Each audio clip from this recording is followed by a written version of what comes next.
L'éco-conception. Regardez ces produits. Ils présentent des ressemblances troublantes avec des êtres vivants. Comme tous les êtres vivants, ils sont conçus, naissent, grandissent, changent, se déplacent et un jour, ils disparaissent. Et comme tous les êtres vivants, ils laissent une trace de leur passage. Ils consomment de l'énergie, de l'eau, des matériaux transformés et des matières premières. À chaque minute, ils émettent des bruits, des vibrations, des substances volatiles et même des ondes électromagnétiques.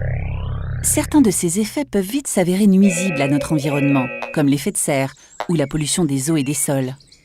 Alors, tout l'enjeu est d'évaluer, pour l'anticiper et le limiter, l'impact sur l'environnement des produits que nous concevons. Ça n'a pas toujours été le cas. Avant, on découvrait ces impacts au fur et à mesure du cycle de vie du produit.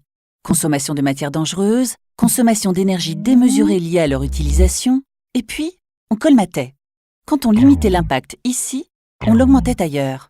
Pas très efficace, hein? C'est pour cela que l'éco-conception est née. De quoi s'agit-il?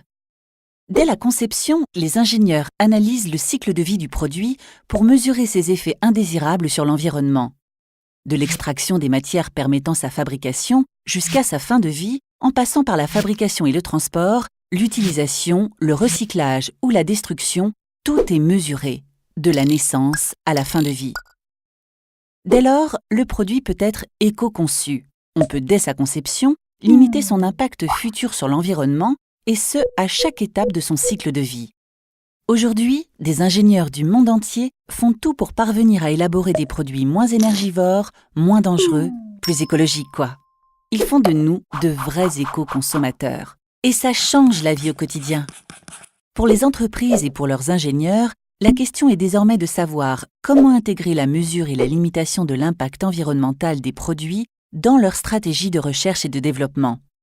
Analyser le cycle de vie des produits de manière à pouvoir se donner les moyens de les concevoir de façon durable est une nécessité.